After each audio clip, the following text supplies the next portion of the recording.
Hello everyone, welcome back to Juris Legal Chambers. I am Vansh Nagpal and in today's session we will discuss about confession under Indian Evidence Act.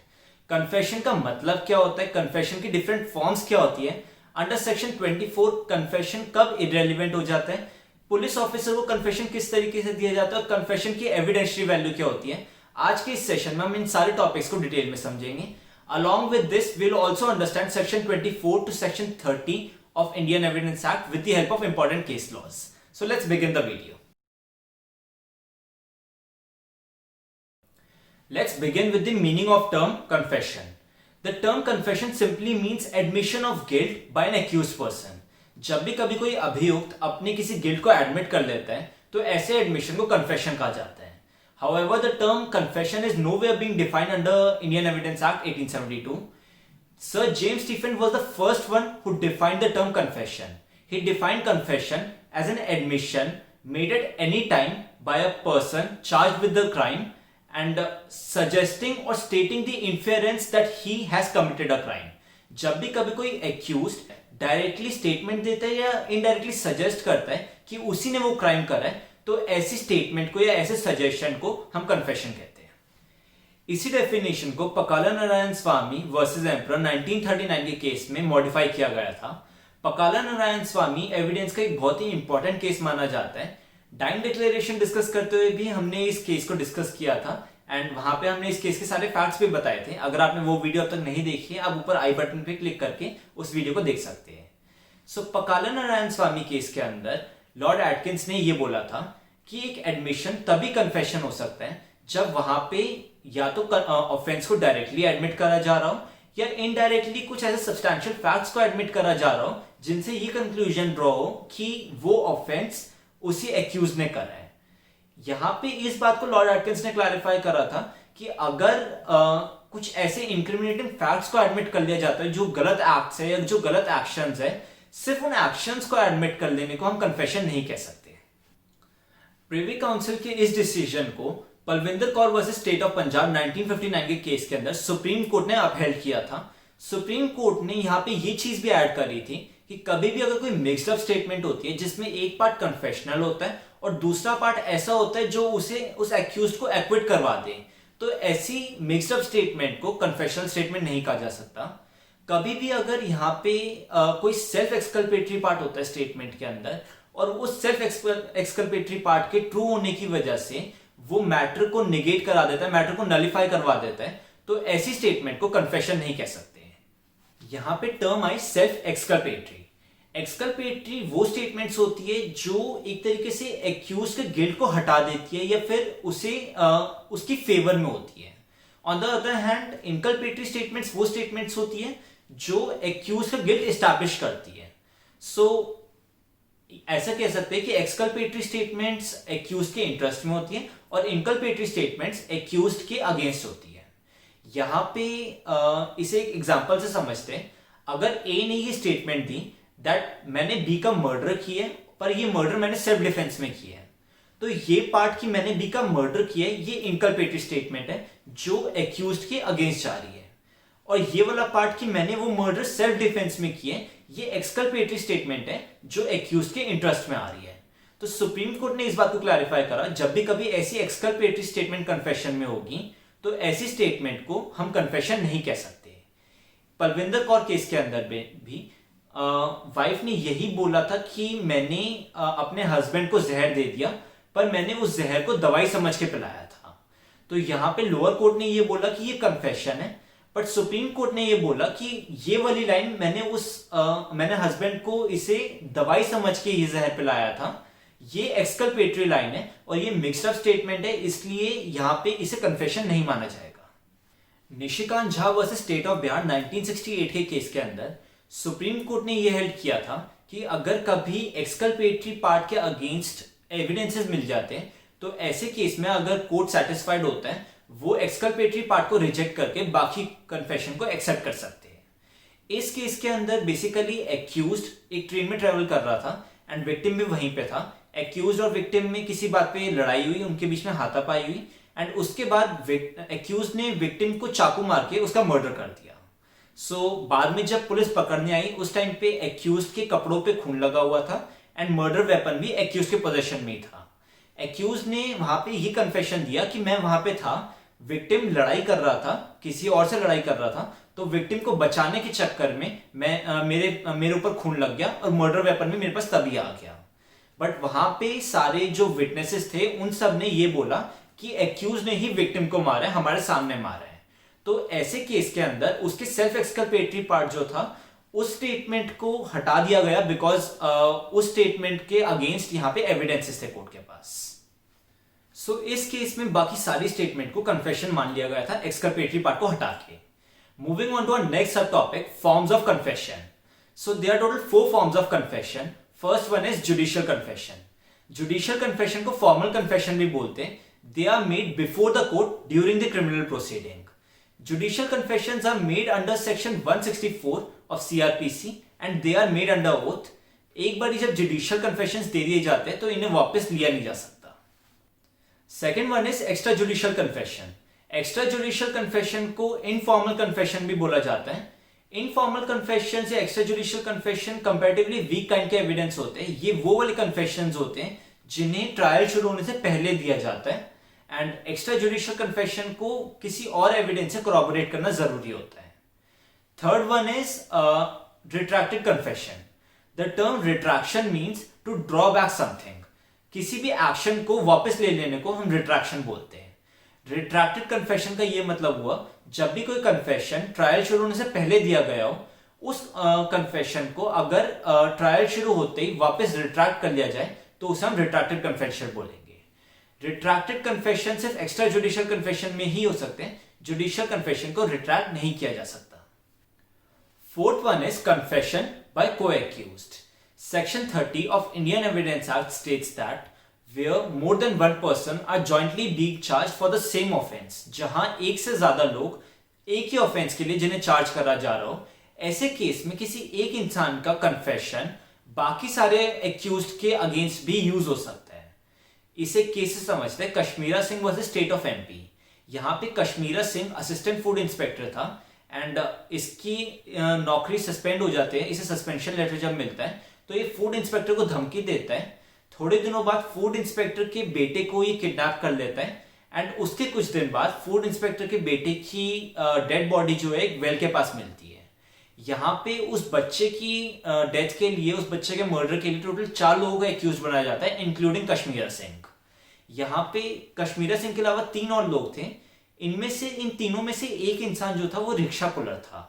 तो उसका ये confession that I am not rickshaw puller by profession, उस दिन हमने rickshaw को बोरो किया था ताकि उस डेड बॉडी को हम वेल तक ले जाए। इस कन्फेशन को सिर्फ उसके अगेंस्ट नहीं, बाकी तीनों एक्यूज के अगेंस्ट भी यूज किया गया था। तो ऐसे सेक्शन 30 में यही मेंशन कर रखा है कि एक एक्यूज अगर कोई कन्फेशन देता है तो वो सारे एक्यूज के अगेंस्ट उस कन्फेशन को यूज करा जाएगा।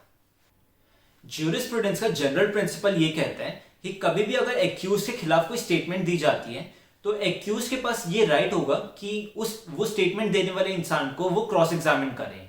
बट सेक्शन 30 उस रूल की एक एक्सेप्शन है, बिकॉज ऐसे केस के अंदर जब भी कभी कोई एक्यूज किसी को एक्यूज के अगेंस्ट स्टेटमेंट देता है तो को एक्यूज के पास ये राइट नहीं होता कि वो उस एक्यूज को क्रॉस एग्जामिन करे। Moving on to our next sub topic, irrelevant confession under section 24 of Indian Evidence Act.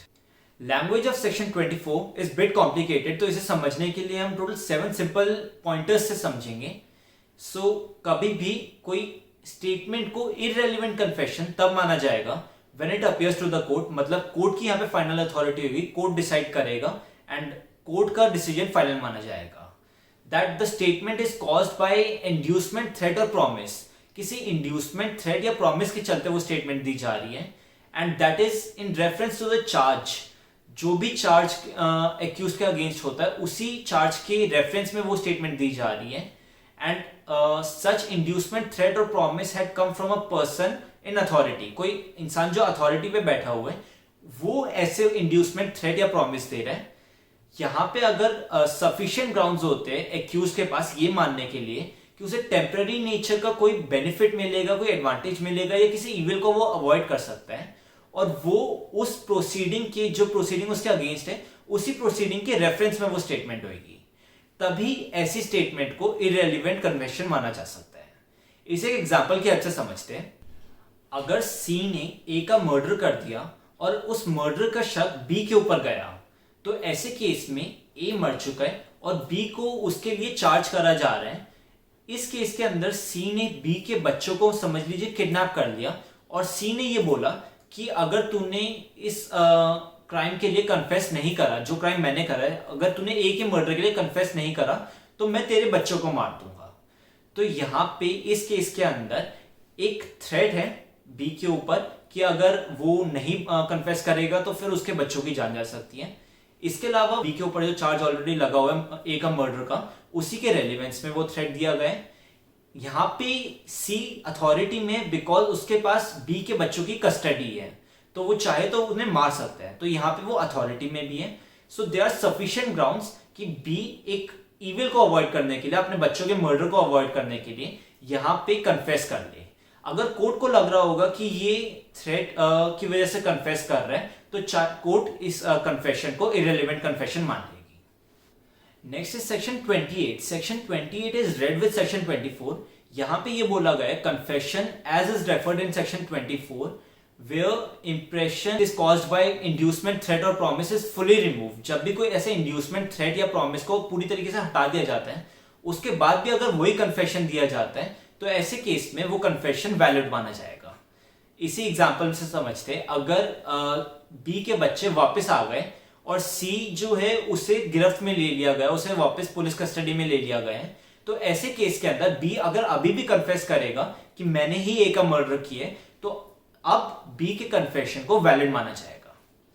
Next topic is confession made to a police officer. Section 25 of Indian Evidence Act clearly states that no confession made to a police officer shall be used as an evidence against person accused of any offense। कभी भी अगर कोई confession किसी police officer को दिया जाता है, तो ऐसे कन्फेशन को उस इंसान के अगेंस्ट यूज नहीं करा जा सकता जिसने वो कन्फेशन दी है। बेसिकली अगर पुलिस ऑफिसर्स को दिए गए कन्फेशंस को भी मानने लग गया एज एन एविडेंस, तो पुलिस ऑफिसर्स टॉर्चर करेंगे और एक्यूज्ड को फोर्स करेंगे कि वो कन्फेस करे क्राइम के लिए। एंड काफी बार जब किसी एक्यूज ने वो क्राइम नहीं करा होगा, तो भी वो टॉर्चर के डर से उस क्राइम के लिए कन्फेस कर देंगे। Main purpose of this section is to stamp out such kind of involuntary, unreasonable and irrelevant confessions. However, this principle of exclusion applies only to the part of statement which is confessional. अगर कभी भी कोई statement दी जा रही है और उसमें थोड़ा सा पार्ट कन्फेशनल है एंड बाकी एक एडमिशन है, बाकी नॉर्मल स्टेटमेंट है, तो इवन दो वो स्टेटमेंट पुलिस ऑफिसर को दी गई है, जिस पार्ट में एक गिल्ट को एडमिट करा जा रहा है, उस पार्ट को हटा के बाकी सारी स्टेटमेंट एडमिसिबल मानी जाएगी। On the other hand, section 26 imposes a partial ban on the provisions of section 25। Section 26 में ये बोला गया है कि कभी भी अगर पुलिस को कोई कन्फेशन दिया जा रहा है पुलिस कस्टडी में, तो ऐसे कन्फेशन भी वैलिड हो सकते हैं अगर वो उस टाइम पे मैजिस्ट्रेट की प्रेजेंस में दिया जाए। तो अगर मैजिस्ट्रेट की प्रेजेंस में कोई कन्फेशन दिया जा रहा है, इवन दो वो पुलिस ऑफिसर को दिया जा रहा है, वो वाला कन्फेशन वैलिड माना जाएगा। पुलिस कस्टडी को समझने के लिए आर वर्सेस लेस्टर का केस समझते हैं। इस केस में पुलिस कांस्टेबल ने एक्यूज को पकड़ा और टांगे पे बिठाया पुलिस स्टेशन ले जाने के लिए। थोड़ी देर के लिए पुलिस कांस्टेबल वहां से गया, पीछे से एक्यूज ने टांगे वाले को बोला, टांगे के ड्राइवर को बोला कि ये क्राइम मैंने ही करा है जिसके लिए मुझे पकड़ा जा रहा है। अब इस स्टेटमेंट को पुलिस कस्टडी में माना जाएगा एज कन्फेशन या नॉर्मल एक्स्ट्रा जुडिशियल कन्फेशन माना जाएगा। यहाँ पे सुप्रीम कोर्ट ने ये हेल्ड करा, क्योंकि कांस्टेबल ने उसे एक बार पकड़ लिया, कांस्टेबल ने उसे वहां पे बिठाया है, तो ये माना जाएगा कि वो अभी भी पुलिस कस्टडी में ही है।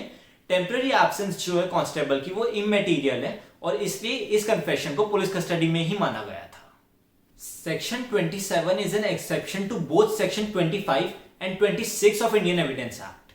Section 27 में ये बोला गया है कि कभी भी कोई इंफॉर्मेशन मिलने पे, जब भी कभी किसी ऐसे इंसान से इंफॉर्मेशन मिलती है जो पुलिस कस्टडी में है और ऐसी इंफॉर्मेशन के बेसिस पे कोई नए फैक्ट्स डिस्कवर होते हैं, तो ऐसी इंफॉर्मेशन जिसके बेसिस पे नए फैक्ट्स डिस्कवर हो रहे हैं, इस इंफॉर्मेशन को प्रूव किया जा सकता है उस इंसान के अगेंस्ट, इवन दो वो इंफॉर्मेशन पुलिस कस्टडी में पुलिस ऑफिसर को दी गई है।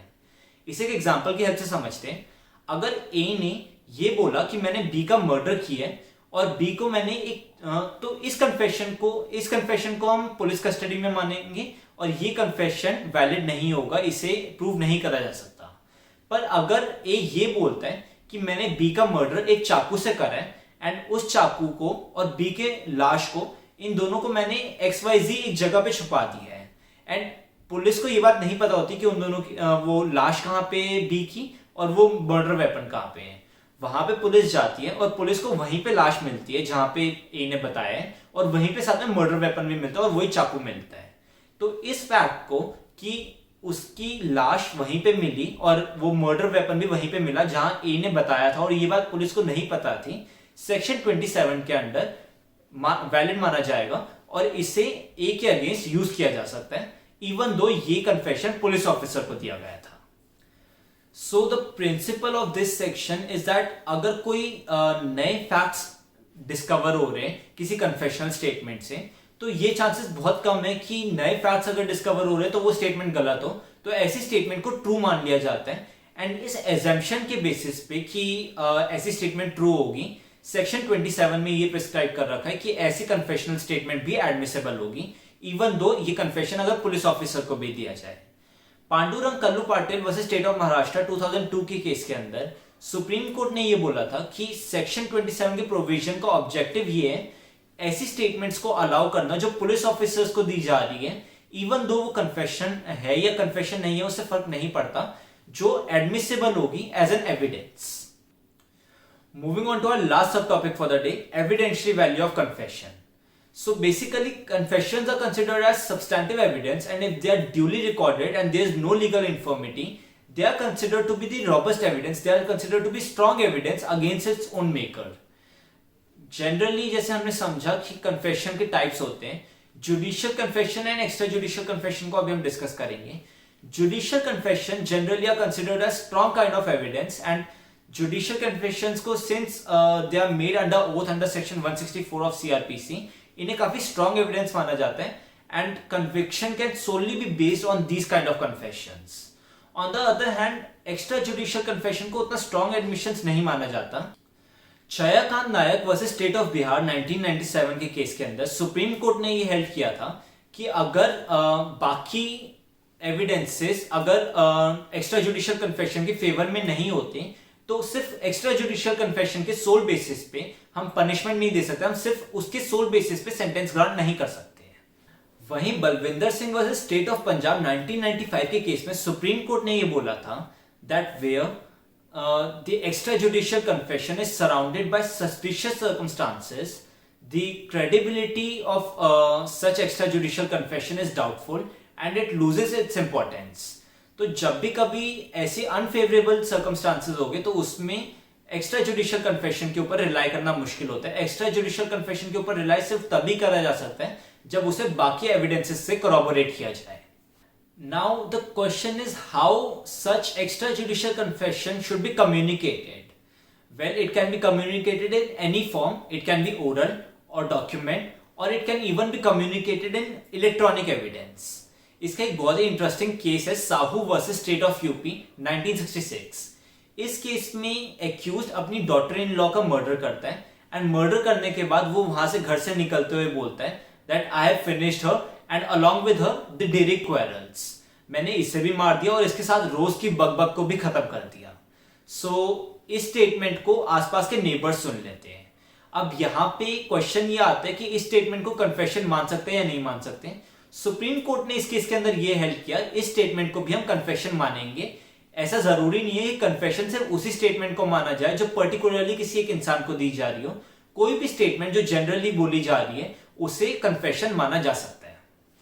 In fact there is another case of Lokman Shah versus state of West Bengal. इस केस में सुप्रीम कोर्ट ने ये बोला था कि किसी भी कन्फेशनल स्टेटमेंट को तोड़ नहीं सकते, either we have to take it in whole और we have to reject it. Confessional statement को ऐसा नहीं कर सकते कि डिफरेंट पार्ट्स में डिवाइड करें और कुछ पार्ट को मान ले और कुछ पार्ट को रहने दें। सो यहाँ पे कोर्ट को ये डिसाइड करना होगा कि उस कन्फेशनल स्टेटमेंट को पूरा पढ़ने के बाद अगर उसमें इनकल्पेटरी पार्ट है जो ये बताता है कि वो ऑफेंस करा है उस इंसान ने डायरेक्टली या इनडायरेक्टली वो स्टेट करता है, तो ऐसे इनकल्पेटरी पार्ट की प्रेजेंस में उस स्टेटमेंट को कन्फेशन मानना है या नहीं मानना है ये कोर्ट डिसाइड करता है। So that's it for today. We hope आपको हमारी आज की इस वीडियो का सारा कंटेंट समझ आ गया होगा और ये आपके लिए हेल्पफुल रहा होगा। अगर आपके लिए हेल्पफुल था, just don't forget to like and share the video. Also अगर आपने चैनल को अब तक सब्सक्राइब नहीं करा, just do subscribe the channel and hit the bell icon. इससे आपको हमारी सारी वीडियोस के रेगुलर नोटिफिकेशंस मिलते रहेंगे। Thank you so much, keep studying, all the best.